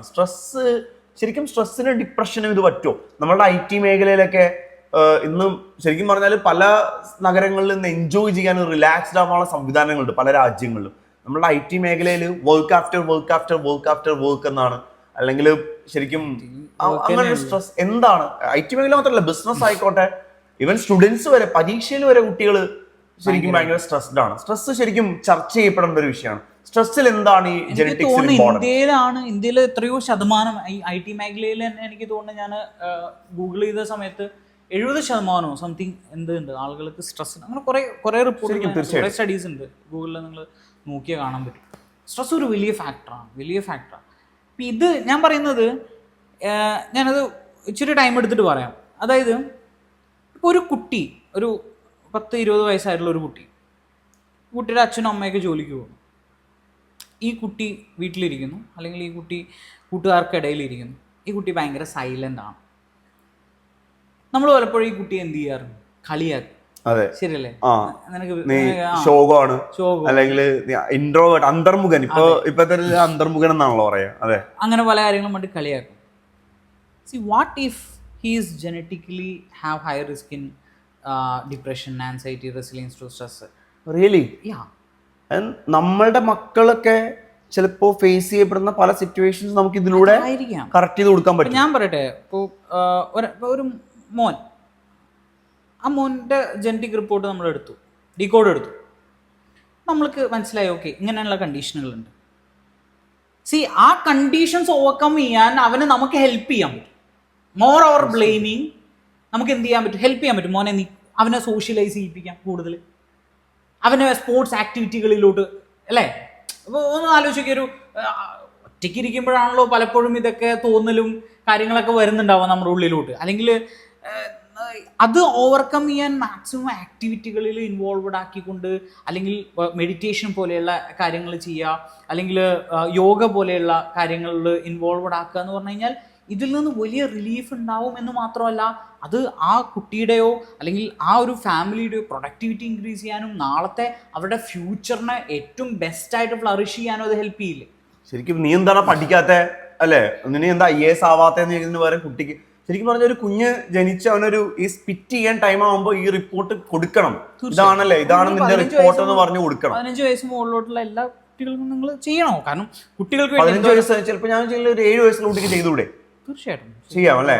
ശരിക്കും അതനുസരിച്ച് നമ്മൾക്ക് ഈ ഞാൻ എപ്പോഴും പറയാറുണ്ട്, പാരന്റിങ് ഇസ് എ ഗിഫ്റ്റ് ആണ് അല്ലേ. ഒരു സൊസൈറ്റിക്ക് ഗിഫ്റ്റ് ചെയ്യുന്ന പാരന്റിങ് ആണ്, ആ കുട്ടിക്ക് ഗിഫ്റ്റ് ചെയ്യുന്ന പാരന്റിങ് ആണ്. പാരന്റിങ് ടൈമിൽ തന്നെ പാരന്റ്സ് അറിയണം. ഇപ്പൊ എന്റെ മോൻ അങ്ങനെ ചെയ്യില്ല എന്ന് പറയുന്ന പാരന്റ്സ് ആണ് കൂടുതലും. പക്ഷെ അപ്പൊ എന്റെ മോന്റെ ഇൻസൈഡ് ഇതിൽ ഇങ്ങനെയാണെന്ന് ഒന്ന് ആലോചിക്കേ. ഇപ്പോ ഞാൻ ഇന്നലെ ഒരു പ്രോഗ്രാം ഉണ്ടായിരുന്നു. പ്രോഗ്രാമിന് പോയപ്പോൾ ഞാൻ ഒരു സിംഗർ ഉണ്ടായിരുന്നു അവിടെ. ആ സിംഗറിൻ്റെ ഫാദർ ഉണ്ട് അവിടെ തന്നെ, ഹീസ് എ ബിസിനസ് മാൻ. അപ്പോൾ ഈ പുള്ളി ഈ ഒരു മോള് പാടുന്നതും അല്ലെങ്കിൽ മോള് ഒരു അച്ചീവ്മെൻ്റ് നേടി കുറേ ആളുകളുടെ മുന്നിൽ നിൽക്കുന്നതും അവർ കൺഗ്രാജുലേറ്റ് ചെയ്യുന്നതും ഒക്കെ വളരെയധികം എന്താ പറയുക എക്സൈറ്റ്മെന്റോടുകൂടി ഞാനത് കുറെ നേരം നോക്കിയിരുന്നു. എന്ത് പ്രൗഡായിരിക്കും. അപ്പോൾ നമ്മുടെ കുട്ടികളുടെ കഴിവ് എന്തിലാണെന്നും എവിടെ അവർ ഫോക്കസ് ചെയ്യണമെന്നും അല്ലെങ്കിൽ അവരെ ഏത് മേഖലയിലോട്ട് വഴിതിരിച്ചു വിടണമെന്നും ഒക്കെ നമുക്കൊരു ധാരണയുണ്ടെങ്കിലോ, ഞാൻ പറയുന്ന അവരുടെ ബിഹേവിയറിലുള്ള കുറവുകളും കൂടുതലുമല്ല ഞാൻ പറയുന്നത്, ജനറ്റിക്കലി അവർക്ക് എവിടെയാണ് വീക്ക് ആവുന്നത്, എന്ത് ഭക്ഷണമാണ് അവരെ ഏറ്റവും കൂടുതൽ എനർജൈസ്ഡ് ആക്കിയിട്ടും അല്ലെങ്കിൽ അവരുടെ ഹെൽത്ത് ബാലൻസ് ചെയ്തിട്ടും നിർത്തുക എന്നൊക്കെ നമുക്ക് അറിയാൻ പറ്റിയാൽ അത് ഭയങ്കര ഭയങ്കര ഭയങ്കര ഭയങ്കര അഡ്വാൻറ്റേജ് ആയിരിക്കും. ശരിക്കും തീർച്ചയായിട്ടും കൊടുക്കാവുന്നൊരു ഗിഫ്റ്റ് ആണ്, ഏറ്റവും ബെസ്റ്റ് ഗിഫ്റ്റ്. ഒരു ബർത്ത്ഡേ ഗിഫ്റ്റ് ആയിട്ടോ ഒക്കെ നമുക്ക് കൊടുക്കാം. എത്ര പൈസ SLC പാസ്സാകുമ്പോൾ ഒരു ബൈക്ക് വാങ്ങിച്ചു കൊടുക്കേണ്ടി വരും, +2 ആകുമ്പോൾ അല്ലെ. ഓരോ കാര്യങ്ങൾ ചെയ്യുന്നിടത്ത് ഏറ്റവും ബെസ്റ്റ് ആണ്. ആണെങ്കിലും പിന്നെ ഞാൻ കണ്ടിട്ടുള്ള ഇതിനകത്ത് ഈ ഡ്രഗ് റെസ്പോൺസ് എന്ന് പറയുന്നൊരു സംഭവം ഉണ്ട്. അപ്പോൾ ഞാനിങ്ങനെ അതിനകത്ത് കുറേ ഡ്രഗുകൾ എന്ന് വെച്ചാൽ മെഡിസിൻസ് ഇങ്ങനെ സെർച്ച് ചെയ്ത് ഇത് എന്തിനുള്ളതെന്നൊക്കെ നോക്കാറുണ്ട്. ഇതെൻ്റെ ബോഡിയിൽ എങ്ങനെ എഫക്ട് ചെയ്യുമെന്ന് എനിക്കറിയാം. തീർച്ചയായിട്ടും ഇതിൽ ശരിക്കും പറഞ്ഞാൽ ഈ ഡ്രഗ് റെസ്പോൺസ് ഭയങ്കര ഇമ്പോർട്ടൻ്റ് ആണ്. ഞാൻ ഒരു റിപ്പോർട്ട് വായിച്ചിട്ടുണ്ട്, ഗ്ലാസ് എന്ന് പറഞ്ഞ യുനെസ്കോയുടെ ഒരു ഗ്ലാസ് എന്ന് പറഞ്ഞൊരു സർവേ വന്നിട്ടുണ്ടായിരുന്നു. ആ സർവേയിൽ പറയുന്നുണ്ടായിരുന്നു ലോകത്തിൽ ഏകദേശം വളരെ ചുരുങ്ങിയ ശതമാനം ആൾക്കാർ മാത്രമേ, അതായത് അത്രയും ചുരുങ്ങിയ ശതമാനം ആൻറ്റിബയോട്ടിക്കുകളോട് മാത്രമേ മനുഷ്യൻ എന്ത് ചെയ്ത് തുടങ്ങിയിട്ടുള്ളൂ, റെസ്പോണ്ട് ചെയ്യുന്നുള്ളൂ ഇപ്പോഴെന്നുള്ളതാണ് പറയുന്നത്. റെസ്പോൺസ് ഭയങ്കര ഇമ്പോർട്ടൻ്റ് ആണ്. ചിലപ്പോൾ കാരണം ഹോസ്പിറ്റലൊക്കെ പോകുമ്പോഴും ചോദിക്കുന്നുണ്ട് ഏതെങ്കിലും മരുന്നിന് അലർജി ഉണ്ടോ എന്നൊക്കെ ചോദിക്കും. സത്യം പറഞ്ഞാൽ മരുന്നിന്റെ പേര് പോലും അറിയാത്ത നമ്മളോട് ഈ അലർജി ഉണ്ടോ എന്ന് ചോദിച്ചാൽ എങ്ങനെ അറിയാം അല്ലെ, കാണിച്ചു കൊടുക്കാം എനിക്ക് ഈ മരുന്നിന്റെ. ശരിക്കും അതൊരു ഭയങ്കര വലിയൊരു അറിവാണ്. കാരണം നമ്മൾ ഹോസ്പിറ്റലൊക്കെ ചെല്ലുമ്പോൾ ചോദിക്കുന്നുണ്ട് ഏതെങ്കിലും ഒരു ഇഞ്ചക്ഷൻ അലർജി ഉണ്ടോ, ഏതെങ്കിലും മരുന്ന് അലർജി ഉണ്ടോ എന്നാണ്. ശരിക്കും ഈ മരുന്നുമായിട്ട് ബന്ധമില്ലാതെ നമ്മളൊക്കെ അവിടെ ചെല്ലുമ്പോൾ നമ്മളോട് ചോദിക്കുമ്പോൾ എനിക്കറിയില്ല അല്ലെ, പൊതുവെ ഉത്തരം പറയാൻ എത്ര പേർക്ക് പറ്റുന്നുണ്ടോ എന്ന് എനിക്കറിയില്ല. പക്ഷെ ഇനി മുതൽ നമുക്ക് ഈ decode.meയിൽ അങ്ങനത്തെ ഒരു ഭാഗം ഉണ്ടെന്നാണ് അബിയുടെ എക്സ്പീരിയൻസിൽ അബി പറയുന്നത്. അങ്ങനെയാണ് അത് ഭയങ്കര വലിയൊരു അറിവായിരിക്കും നമ്മളുടെ മക്കൾക്കാണെങ്കിലും നമ്മൾക്കാണെങ്കിലും നമ്മളുടെ ഫാമിലിക്കാണെന്നുണ്ടെങ്കിലും നമ്മുടെ പേരൻസിനാണെങ്കിലും എന്തൊക്കെ ഡ്രഗ്സ് അല്ലെ, എന്തൊക്കെ ഡ്രഗ് റെസ്പോൺസ് എങ്ങനെയാണ്, ഏതൊക്കെ കഴിക്കാം, ഏതൊക്കെ മെഡിസിൻ കഴിക്കാം, അല്ലെങ്കിൽ കണ്ടന്റ് കഴിക്കാൻ പറ്റും, കഴിക്കാൻ പാടില്ല എന്നുള്ളതാണ് വലിയൊരു അറിവ് തന്നെയാണ്. പിന്നെ എനിക്ക് തോന്നുന്നു ഇപ്പൊ നമ്മളില്ലേ ലൈക്ക് ക്യാൻസറിന്റെ ഒക്കെ കേസിൽ നമ്മൾ മിസ് ചെയ്തു പോയതാണോ അതോ അതിലേക്ക് എത്താൻ വെയിറ്റ് ചെയ്തിരിക്കുകയാണ്. ക്യാൻസർ അറിയില്ല, അത് പറയാതെ പോകാൻ പറ്റില്ല. ക്യാൻസർ പറയാതെ, കാരണം ഇന്നൊരു ഫാമിലിയെ തകർക്കുന്നത് ക്യാൻസർ ആണ്. ഒരുപാട് ആൾക്കാരുടെ സ്വപ്നങ്ങൾ നമ്മുടെ ചെറുപ്പത്തില് റയർ ആയിട്ടാണ് നമ്മളത് കേൾക്കുന്നത്. ഈ ക്യാൻസർ എന്നൊക്കെ പറയുമ്പോൾ വരുന്നു ഈ വരുന്ന ആൾ അനുഭവിച്ചാൽ മതി, അല്ല വരുന്ന ആളൊന്നും അല്ല. ഒരു അമ്മയ്ക്കാണ് വരുന്നതെങ്കിൽ ഉറപ്പായിട്ടും ആ വീട്ടിലുള്ള 2 മക്കളും എന്ത് ചെയ്യും, ഭയങ്കരമായിട്ടും അവർ തിരിച്ച് കയറുക എന്നുള്ള ഭയങ്കര സഫർ ചെയ്യും ഹസ്ബൻഡ്. അല്ലെങ്കിൽ ശരിക്കും ക്യാൻസർ ഭയങ്കര സംഭവമാണ്. ശരിക്കും ഇതിനെ കുറിച്ച് എന്താണ് ഈ decode.meയിൽ ക്യാൻസർ, എത്ര ക്യാൻസർ കണ്ടീഷൻസ് പറയുന്നുണ്ട്? ഏകദേശം 30-something ക്യാൻസർ കണ്ടീഷൻസ് എന്ത് ചെയ്യുന്നുണ്ട്. ആണോ, ഒരു 25-30 അത്രയും വരുന്നുണ്ട് അല്ലേ. അതായത് അത്രയും ടൈപ്പ് ക്യാൻസർ ജീനുകളുടെ സാധ്യത നമുക്ക് അറിയാൻ പറ്റും. അതായത് അത് ഹൈ റിസ്ക് ആണോ? ഓൾമോസ്റ്റ് പ്രൈം ആയിട്ടുള്ള എല്ലാം എന്ത് ചെയ്യുന്നുണ്ട്, ഉണ്ട്. അത് അറിഞ്ഞാൽ മതി. സത്യത്തിൽ ഇപ്പൊ ക്യാൻസർ ഇൻഷുറൻസ് എന്ന് പറഞ്ഞ പോളിസികളുണ്ട്, അറിയോ? ഇല്ല, ക്യാൻസറിന് വേണ്ടി മാത്രം ഇൻഷുറൻസ് പോളിസികളുണ്ട്, ക്യാൻസറിന് വേണ്ടി മാത്രം. നോർമൽ ഒന്നും കവർ ചെയ്യില്ല, ക്യാൻസറിന് മാത്രം. അങ്ങനെയാണെന്നുണ്ടെങ്കിൽ അതൊരു 5 വർഷം 10 വർഷം എടുക്കണമെന്നുണ്ടെങ്കിൽ എടുക്കുന്ന പൈസ മതിയാവും ഇത് മൊത്തത്തിൽ ചെയ്യാൻ. ശരിക്കും അങ്ങനെ ഒരു സംഭവം ക്യാൻസർ പോളിസി എന്ന് പറയുന്നത്. ഇപ്പൊ നമ്മളൊരു ശരിക്കും പറഞ്ഞാൽ എനിക്ക് തോന്നുന്നത്, ഇത് കേട്ടിട്ട് എനിക്ക് തോന്നുന്നത് വെച്ച് കഴിഞ്ഞാൽ, ശരിക്കും പറഞ്ഞാൽ നമ്മൾ ഹെൽത്തിനെ കുറിച്ച് ചിന്തിക്കുകയാണെന്നുണ്ടെങ്കിൽ നമ്മളൊരു ഇൻഷുറൻസിന്റെ റിപ്പോർട്ട് നമ്മുടെ കയ്യിലുണ്ടാവണം, ഈ ഒരു ജനറ്റിക് റിപ്പോർട്ട് നമ്മുടെ കയ്യിലുണ്ടാവണം. ഭയങ്കര ഇമ്പോർട്ടൻ്റ് ആണ് ജനറ്റിക് റിപ്പോർട്ട്, ഒരു ഡേറ്റാബേസ് ആണ്. ഞാൻ പറയട്ടെ, ഇത് എടുത്തതിന് ശേഷം ഞാൻ ഒരു ട്രിപ്പ് പോയിണ്ടായിരുന്നു തായ്ലൻഡിലോട്ടാണ്. തായ്ലൻഡിൽ പോയിണ്ടായിരുന്നു. അപ്പോൾ ഞാൻ ഈ റിപ്പോർട്ട് വെച്ചിട്ട് തായ്ലൻഡിൽ പോയി ഞാൻ എന്ത് ചെയ്യണം,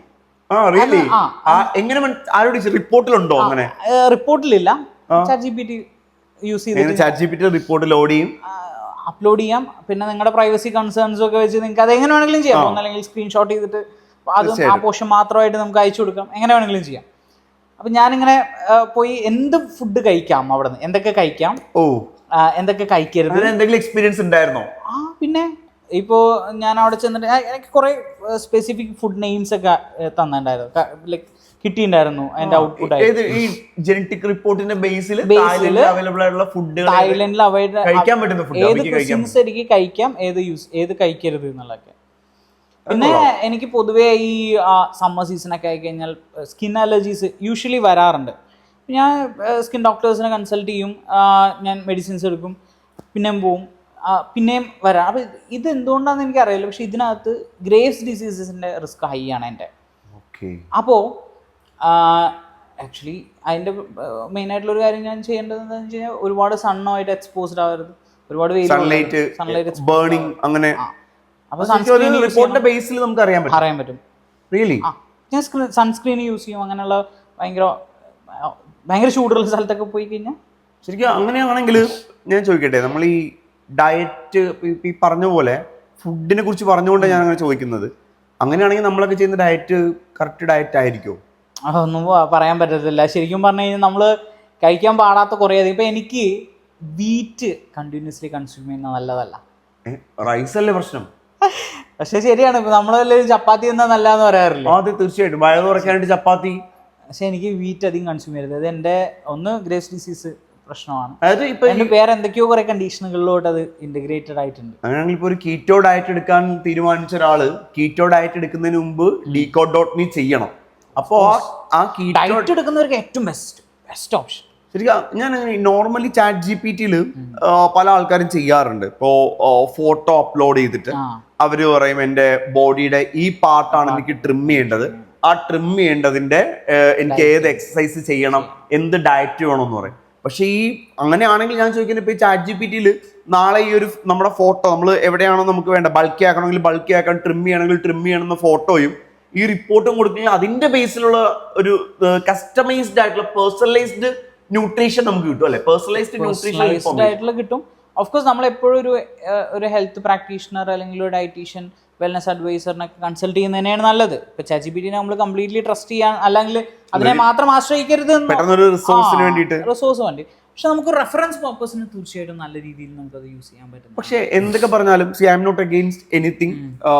പക്ഷേ ഡെഫിനറ്റ്ലി ഞാനിപ്പോൾ ടെക്നിക്കൽ ഫീൽഡിൽ നിൽക്കുന്നത് കൊണ്ടും ഞാൻ എയിലും കുറച്ച് കോണ്ടന്റ് മെഡിക്സിലൊക്കെ കുറച്ച് കണക്റ്റഡ് ആയിട്ട് നിൽക്കുന്നത് കൊണ്ട് എനിക്ക് തീർച്ചയായിട്ടും പറയാൻ പറ്റും, ഒരു ആഫ്റ്റർ 10 years ഡെഫിനറ്റ്ലി നമ്മളുടെ പേഴ്സണൽ നമ്മളെ കൺസൾട്ട് ചെയ്യുന്ന ആളുകളും അല്ലെങ്കിൽ നമ്മളുടെ പേഴ്സണൽ ട്രെയിനേഴ്സ് വരെ എന്തായിട്ട് മാറും? ആയിട്ട് മാറും, ഉറപ്പാണ്. ആ സമയത്ത് അവര് നമ്മളെ കുറിച്ച് കൺസേൺ ചെയ്യുക, അല്ലെങ്കിൽ നമ്മളെ മനസ്സിലായിക്കൊണ്ട് AI-ക്ക് പ്രവർത്തിക്കുക എന്നുള്ളത് എത്രത്തോളം പ്രാക്ടിക്കലാന്ന് അറിയില്ല. പക്ഷെ അങ്ങനെയാണെങ്കിൽ എനിക്ക് തോന്നുന്നു 2040 ഈ ഒരു ഡേറ്റാബേസ് ഒരു സംഭവമായിരിക്കും. കാരണം ChatGPT ഈ റിപ്പോർട്ടിന്റെ ബേസിൽ നമ്മളെ ചെയ്യുന്ന ഒരു പെയ്ഡ് ആയിട്ടുള്ള ChatGPT-യുടെ പ്രോ വേർഷൻ ഏത് ലെവലിലായിരിക്കും എന്ന് ആലോചിച്ച് ഏജൻസ് ഒക്കെ വരുന്നുണ്ടല്ലോ. ഏജൻസ് ഒക്കെ വരുമ്പോഴത്തേനും വേറെ ലൈക്ക് നമുക്ക് ഞാൻ പറഞ്ഞില്ലേ ഇത് തന്നെ നമുക്കൊരു ഇൻഫോംഡ് ഡിസിഷൻ മേക്കിംഗ് എന്നാണ് അതിൻ്റെ ഒരു റിയൽ ടേം എനിക്ക് തോന്നുന്നത്. ഏറ്റവും മികച്ച രീതിയിൽ അതിന് റിപ്പോർട്ടാണ് അല്ലെ നമ്മുടെ പേഴ്സണൽ നമ്മുടെ ഒരു മിറർ ഇമേജ് ആണ്. ഓക്കെ, ഇതാണ് looking to this report we can decide okay ഇതാണ് എനിക്ക് വേണ്ടത്, ഇത് വേണ്ട. അല്ലെങ്കിൽ ഓക്കെ ഞാനൊരു like having some kind of food, okay ഇതിൻ്റെ ഇത്രയും ഗ്രാം എനിക്ക് മതി, ബാക്കിയുള്ളത് എനിക്ക് എക്സസ് ആണ്. എക്സസ് ആണ്. അതെല്ലാ കാര്യങ്ങളും നമുക്ക് അറിയാൻ പറ്റും. ശരിക്കും ഇതൊരു റിച്ച് ആയിട്ടുള്ള ആൾക്കാർ മാത്രം ചെയ്യേണ്ട ടെസ്റ്റാണോ? അങ്ങനെയല്ല ഞാൻ ചോദിച്ചത്. ഈ ജെനറ്റിക്സ് എന്നൊക്കെ പറയുമ്പോൾ സാധാരണ ആൾക്കാരോടൊക്കെ നമ്മൾ ഞാൻ ഫിൽത്തി റിച്ച് ആയിട്ടുള്ള ഒരാളല്ലേ, ഞാൻ ജസ്റ്റ് എ നോർമൽ എംപ്ലോയി. ഒരു പകുതി ലൈഫിന്റെ ഒരു ലൈഫ് സ്പാൻ്റെ ഒരു 50% ഒക്കെ ഇപ്പോൾ ഒരു ഏജ് 55 നിൽക്കുന്ന ഒരാൾ ഇത് ചെയ്യേണ്ട ആവശ്യമുണ്ടോ? എന്തായിരിക്കും ചെയ്യണം? കാരണം ഞാൻ പല ആൾക്കാർ 55 വയസ്സിലൊക്കെ ഞാൻ ഏജ് ഓവറായി എന്നൊക്കെ ചിന്തിക്കുന്ന ആൾക്കാരാ. From that moment you can start your life. നല്ല റിട്ടയർമെന്റ് ലൈഫ് വേണമെന്നുണ്ടെങ്കിൽ പ്രൊട്ടക്റ്റീവ് ആയിട്ട് ഇരിക്കാൻ പറ്റില്ലേ? ഒരു 10-50 വയസ്സ് വരെ ചുരുക്കായിട്ട് ഇരുന്ന് ലോങ്ജിവിറ്റി ഗ്യാരണ്ടീഡ് ആണ്. ആർക്ക് യങ് ആയിട്ട് ഇരിക്കാൻ ആഗ്രഹമില്ലാത്ത ഒരു വ്യക്തി ഒരു അതായത് മരിക്കാതിരിക്കാൻ വേണ്ടി ഒരു 20 മില്യണോളം സ്പെൻഡ് ചെയ്യുന്ന ഒരു വ്യക്തി, $20 മില്യൺ സ്പെൻഡ് ചെയ്യുന്ന ഒരു വ്യക്തി, അച്ഛനും മോനും ആക്ച്വലി മോനേക്കാളും ഭയങ്കര യങ് ആണ്. പുള്ളിയുടെ കൂടെ 20ഓളം ഡോക്ടേഴ്സ് ഉണ്ടായിരിക്കും. അങ്ങനെയൊക്കെ കൺസൾട്ട് ചെയ്യുന്ന ഒരു വ്യക്തി ഡെഫിനറ്റ്ലി. അതുപോലെ പല സെലിബ്രിറ്റീസും ഇന്ന് ജനറ്റിക് ടെസ്റ്റുകൾ ചെയ്യുന്നുണ്ട് നമ്മൾ കേൾക്കുന്നുണ്ട്. ഒരുപാട് എക്സാമ്പിളുകൾ നമ്മളിപ്പോ യൂട്യൂബും അല്ലെങ്കിൽ ഈ ഗൂഗിളൊക്കെ എടുത്ത് നോക്കി കഴിഞ്ഞാൽ ഇഷ്ടം പോലെ എക്സാമ്പിളുകൾ, ഇഷ്ടം പോലെ ആളുകൾ ഇത് ചെയ്തിപ്പോ ആഞ്ചലീന ജോളിയൊക്കെ പോലെയുള്ള കുറെ ആളുകൾ അതിനേക്കാളൊക്കെ ഇഷ്ടം പോലെ അറിയാത്തതും അറിയപ്പെടാത്തതൊക്കെ ആയിട്ടുള്ള ഒത്തിരി പേര് നമ്മളുടെ ഇവിടെ തന്നെ ഹോസ്പിറ്റൽസിലൊക്കെ പല ഹോസ്പിറ്റലുകളിൽ ജനറ്റിക് ടെസ്റ്റുകൾ ഇപ്പോൾ വരുന്നുണ്ട്. പക്ഷെ എന്താണെന്ന് വെച്ച് കഴിഞ്ഞാൽ ഞാൻ പറഞ്ഞു, എനിക്ക് തോന്നുന്നു ഇത് ഞാൻ വേറെ കുറെ എൻ്റെ ഇത് എടുത്തതിന് ശേഷമൊക്കെ കുറെ ആളുകളെ ഞാൻ മീറ്റ് ചെയ്തിട്ടുണ്ട്. ചില ആളുകൾ ഈ ഹെറിഡിറ്ററി ഒക്കെ ചെക്ക് ചെയ്യാൻ വേണ്ടിയിട്ടൊക്കെ നമ്മുടെ ആൻസസ്റ്റേഴ്സ് തലമുറകളൊക്കെ അറിയാൻ പറ്റും. എവിടെ നിന്നാണ് ഇന്തോനേഷ്യൻ പ്രസിഡന്റിന്റെ ആക്ച്വലി റൂട്ട് എന്ന് പറഞ്ഞ ഇന്ത്യയിൽ നിന്നാണ് ഞാൻ വായിച്ചിട്ടുണ്ട്. അങ്ങനെ കുറെ ഞാൻ what is the need of that? ഏതൊരു ഫണ്ണി ലൈക്ക് ഒരു ഇൻട്രസ്റ്റിംഗ് ഫാക്ട് അറിയാനുള്ള ക്യൂരിയോസിറ്റി, അതല്ലാതെ ഉപരിയായിട്ട് അതിൽ വലിയ ചേഞ്ചസ് ഒന്നുമില്ല. അതിന് ലക്ഷങ്ങളൊക്കെ സ്പെൻഡ് ചെയ്യുന്ന 1 lakh പ്ലസ് വരുന്നുണ്ട് സ്പെൻഡ് ചെയ്ത്. ഇവിടെ ഇത്രയും കോംപ്രഹെൻസീവ് 3 റിപ്പോർട്ട് ഉണ്ട്. ഒന്നാലോചിച്ച് 3 റിപ്പോർട്ട് വായിക്കാൻ നിങ്ങൾക്ക് ഒരു മാസം എടുക്കും ചിലപ്പോൾ. 3 റിപ്പോർട്ട് എന്ന് പറയുമ്പോൾ ഫസ്റ്റ് റിപ്പോർട്ട് ജനറ്റിക് റിപ്പോർട്ടാണ്, 2 റെക്കമെൻഡേഷൻ റിപ്പോർട്ട്. റെക്കമെൻഡേഷൻ റിപ്പോർട്ടാണ് നമ്മൾ എന്തൊക്കെ ചെയ്യാൻ പാടില്ല, ലൈഫ് സ്റ്റൈൽ മോഡിഫിക്കേഷൻ, പിന്നെ ഒരു diet plan. Every day to day ലൈഫിൽ നമുക്ക് ഫോളോ ചെയ്യാൻ പറ്റും. ഈ 3 ഫയലാണോ അതോ ഒറ്റ ഫയലാണോ? ആണല്ലേ. ശരിക്കും നമുക്കത് അറിയാനായിട്ട് നമുക്ക് എപ്പോ വേണമെങ്കിലും അനലൈസ് ചെയ്യാലോ. നമ്മൾ ജനറ്റിക് റിപ്പോർട്ട് എപ്പോഴും എടുത്ത് നോക്കണം എന്നില്ലല്ലോ. റെക്കമെൻഡേഷൻ റിപ്പോർട്ട് എടുത്ത് നോക്കിയാൽ മതി. ശരിക്കും നമ്മളൊരു ഹാബിറ്റ് ഫോം ചെയ്താൽ പിന്നെ നമ്മൾ ഇങ്ങനെ ആയിരിക്കും അല്ലേ, നമ്മൾ ഇങ്ങനെ ആയിരിക്കും. ടൈം എടുക്കും. ഇപ്പൊ നമ്മള് ഒരു സഡൻ യൂ ടേൺ ഒന്നും നമ്മള് അങ്ങനെ എടുക്കാതിരിക്കുന്നതന്നെ നല്ലത്. അങ്ങനെ പെട്ടെന്ന് എടുക്കണം എന്നില്ലല്ലോ. ഒരു അവയർനെസ് ഉണ്ടല്ലോ നമ്മളിപ്പോ, അതൊരു ഭയങ്കര. ഇപ്പോ റോഡിൽ സിഗ്നൽസ് ഉള്ളതുപോലെ തന്നെ റെഡ് സിഗ്നൽ ആവുമ്പോ എന്ത് ചെയ്യും, സ്റ്റോപ്പ് ചെയ്യണം അല്ലെ, മറ്റേ ബ്ലിങ്ക് ചെയ്യുമ്പോഴത്തേക്ക് ഒരു സ്ലോ സ്പീഡ് കുറയ്ക്കണം, സ്പീഡ് കൺട്രോൾ ചെയ്യണം എന്നൊക്കെ പറയുന്ന പോലെ തന്നെ നമ്മൾ തന്നെ ഇപ്പോൾ ഭയങ്കര ആഗ്രഹത്തിന്റെ പുറത്ത് നമ്മൾ ചിലപ്പോൾ പോയിട്ട് കുറെ ഫുഡൊക്കെ കഴിക്കും.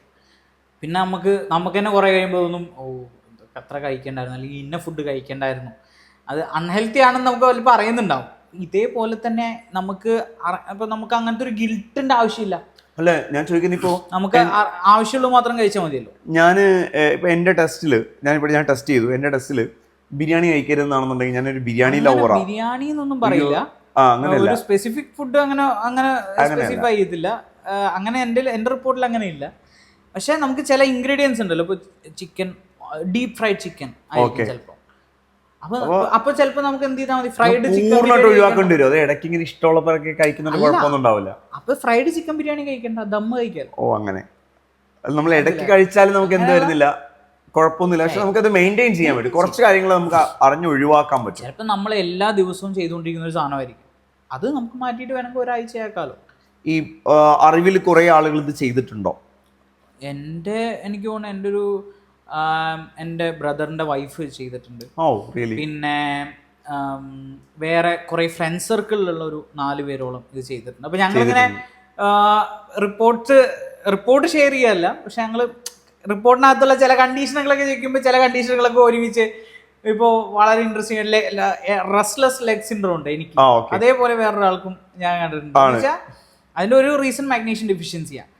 അപ്പൊ ഇതൊക്കെ ഞാൻ പറഞ്ഞില്ലേ പരസ്പരം കണക്റ്റഡ്. ഇത് കണക്ഷൻ നമുക്ക് അറിയില്ല. അത് ഈ ജനറ്റിക് കൗൺസിലിംഗ് കിട്ടുമ്പോൾ നമുക്ക് എന്ത് ചെയ്യും മനസ്സിലാവും ഈ കണക്ഷൻ ഉണ്ട് എന്നുള്ളത്. ഈ കൗൺസിലിംഗ് ചെയ്യുന്നത് എക്സ്പേർട്സ് ആയിരിക്കും, ട്രെയിൻഡ് ആയിട്ടുള്ള ആണ്. ആ ഒരു ക്വാളിറ്റി ഉറപ്പാണല്ലേ, ഗ്യാരണ്ടീഡ് ആണ്. നമുക്ക് എത്ര നേരം വേണമെങ്കിലും അവരുമായിട്ട് ലൈക്ക് ആ ഒരു സെഷനിൽ നമുക്ക് നമ്മുടെ ഡൗട്ട്സും കാര്യങ്ങളും ഒക്കെ നമുക്ക് കൺസേൺസും എന്തൊക്കെ കൺസേൺസ് ഉണ്ടോ അതൊക്കെ നമുക്ക് നോക്കാനും അറിയാനും ഒക്കെ പറ്റും. ശരിക്കും ഈ 35,000 36,000 എന്ന് പറയുന്നത് വർത്ത് ആണോ അതോ നഷ്ടമാണോ? അൾട്ടിമേറ്റ്ലി ഞാൻ പറഞ്ഞില്ലേ എവറി പെനി ഈസ് വർത്ത് ആണ്. Every Penny is worth. ശരിക്കും ഒരു ഡൗട്ടും ഇല്ല, ഒരു സംശയവും. എന്താ അത്രയും ഡീപ്പ് അങ്ങനെ കോൺഫിഡൻസ്. ഞാൻ പറഞ്ഞില്ലേ എനിക്ക് ആ ടെസ്റ്റ് എടുത്തതിന്റെ ശേഷം ഞാൻ എൻ്റെ ലൈഫ് സ്റ്റൈലിൽ വരുത്തിയ വളരെ മൈന്യൂട്ട് ആയിട്ടുള്ള ചേഞ്ചുകൾ പോലും കൊണ്ടുവന്നിട്ടുള്ള ഒരു ബിഗ് ഡിഫറൻസ്. പിന്നെ ഞാൻ പറഞ്ഞില്ലേ I am really confident that I know what I am, I know what is my future is. ശരിക്കും ഹാപ്പിയാണ്. ആരാണിത് റെഫർ ചെയ്തത്? ആരും റെഫർ ചെയ്തതല്ല, ശരിക്കും പറഞ്ഞാൽ ഞാൻ ഇതിനെക്കുറിച്ച് കുറേ അവയർനെസ് പ്രോഗ്രാമുകളുണ്ട്. ഇപ്പോൾ ഫ്യൂച്ചേഴ്സ് കണ്ടക്ട് ചെയ്യുന്ന കുറേ പ്രോഗ്രാംസ് ഞാൻ അറ്റൻഡ് ചെയ്തിട്ടുണ്ട്. ഒരു 4-5 പ്രോഗ്രാമുകൾ അറ്റൻഡ് ചെയ്തിട്ടുണ്ട്. And after all I just ഞാനിത് ടെസ്റ്റ് ചെയ്തത് ജനുവരിയിലാണ്. This was my new year resolution. ഇപ്പൊ 2026 വരാൻ പോവാണ്, റൈറ്റ് ടൈമാണ് എല്ലാവർക്കും. ഒരു ന്യൂ ഇയർ റെസൊല്യൂഷൻ ആയിരുന്നു. അത് അടിപൊളിയായിരുന്നു. എന്തായാലും ന്യൂ ഇയർ റെസൊല്യൂഷൻ ആയിട്ടൊക്കെ ഒരു ശരിക്കും പലപ്പോഴും ന്യൂ ഇയർ റെസൊല്യൂഷൻ ആയിട്ട് ജിമ്മിന് പോകുന്ന ആൾക്കാരുണ്ട്. ജിമ്മിന് പോകും, ഒരു വർഷത്തേക്ക് ഞാൻ വർക്ക്ഔട്ട് ജിമ്മിൽ പറയുന്നുണ്ട്. ഇപ്പൊ ഈ നവംബർ ആകുമ്പോൾ ആൾക്കാർ കുറയും, ഡിസംബർ ആകുമ്പോൾ ആൾക്കാർ കുറയും, ജനുവരി ആകുമ്പോൾ ജിമ്മിൽ നിൽക്കാൻ സ്ഥലം ഉണ്ടാവില്ല. എല്ലാവരും 10,000-25,000 രൂപ ജിമ്മിൽ പേ ചെയ്യും. പിന്നെ ഒരു മാസം കാണും വരില്ല എന്ന് പറഞ്ഞു. പക്ഷെ ഇത് അടിപൊളിയാണ്, കാരണം അത് വർത്ത് ആണെന്നുള്ളതാണ്. ഇനി എന്താണ് Decode.me കുറിച്ച് അഭിജിത്തിന് നമ്മളുടെ ഈ ഒരു നോ യുവർ DNA സീരീസ് ആ പ്രോഗ്രാം കാണുന്നവരോട് എന്താണ് പറയാനുള്ളത്? അഭിജിത്തിന് എന്താണ് പറയുന്നത്? പ്രോഗ്രാം വൈൻഡപ്പ് ചെയ്യാൻ പോവുകയാണ്. അപ്പൊ ആ ഒരു സമയത്തേക്ക് എന്താണ് പറയാനുള്ളത്? അഭിജിത്തിന് എന്താണ് പറയാനുള്ളത്? ഞാൻ പറയാൻ ആഗ്രഹിക്കുന്ന ഒരു കാര്യം എന്ന് പറയുന്നത്, ഇപ്പൊ പലപ്പോഴും പല മോട്ടിവേഷൻ ചാനൽസും ഇൻസ്റ്റഗ്രാം റീലുകളൊക്കെ നമ്മൾ കാണുമ്പോൾ അതിനകത്തൊക്കെ പറയുന്ന ഒരു കാര്യമാണ് സെൽഫ് ലവ് എന്ന് പറയുന്ന ഒരു കാര്യം, സെൽഫ് കെയർ എന്ന് പറയുന്നത്. നിങ്ങൾ കെയർ ചെയ്തില്ലെങ്കിൽ ലോകത്ത് മറ്റൊരു മനുഷ്യനും നിങ്ങളെ കെയർ ചെയ്യാനില്ല. പറ്റില്ല. ആ കെയർ റൈറ്റ് ആണോ റോങ് ആണോ എന്ന് നിങ്ങൾ തീരുമാനിക്കണം. അത് തീരുമാനിക്കണമെങ്കിൽ നിങ്ങളുടെ കയ്യിലൊരു ഡീകോഡ് റിപ്പോർട്ട് ഉണ്ടാവും.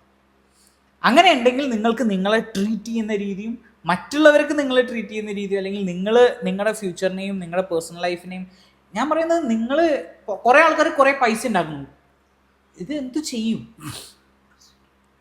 ഇത് നെക്സ്റ്റ് ലൈക്ക് ഇത് നമുക്ക് എൻജോയ് ചെയ്യാനും കൂടെ പറ്റണ്ടേ? അപ്പം കുറേ പൈസ ഉണ്ടാക്കിയിട്ട് കാര്യമില്ലല്ലോ. ആ കുറേ പൈസ ഉണ്ടാക്കി ഒരു ഏജ് എത്തുന്ന സമയത്ത് ഇപ്പോൾ പല ബിസിനസ് ഓണേഴ്സും നമ്മൾ പലപ്പോഴും പണ്ടൊക്കെ ബിസിനസ് തുടങ്ങുന്ന സമയത്ത് നമ്മൾ പലപ്പോഴും പറയാറുണ്ട്, ഒരു 45-50 വയസ്സായിക്കോട്ടെ, ഒരു ഫെറാറി എന്നൊക്കെ ഇറങ്ങുമ്പോൾ ഇറങ്ങാൻ പറ്റാത്ത സാഹചര്യത്തിൽ ഇറങ്ങുന്നതും നേരെ കുറച്ച് വന്ന് ഇറങ്ങിയിട്ട് ആ ഒരു സ്റ്റൈലോട് കൂടി ഇറങ്ങുന്ന ഒരു സ്റ്റാഗോട് കൂടി ഇറങ്ങുന്ന ഒരു സാധനം ഉണ്ടല്ലോ, ഇറങ്ങാൻ പറ്റണമെങ്കിൽ ഇന്ന് ഓണ്ടർപ്രണർഷിപ്പാണ് എല്ലാ ചെറുപ്പക്കാരും ഓണ്ടർപ്രണർഷിപ്പിലോട് വന്നുകൊണ്ടിരിക്കുക. നിങ്ങൾക്ക് ഇതിൻ്റെ ഒരു ഫ്രൂട്ട് എൻജോയ് ചെയ്യണമെങ്കിൽ യു ഷുഡ് ഹാവ് ഹെൽത്ത്. ആ ഹെൽത്ത് ഏറ്റവും നല്ല രീതിയിൽ ഒപ്റ്റിമൈസ് ചെയ്യണമെന്നുണ്ടെങ്കിൽ Decode is the best decision that you can ever take. Then thank you so much Abhi, thank you so much.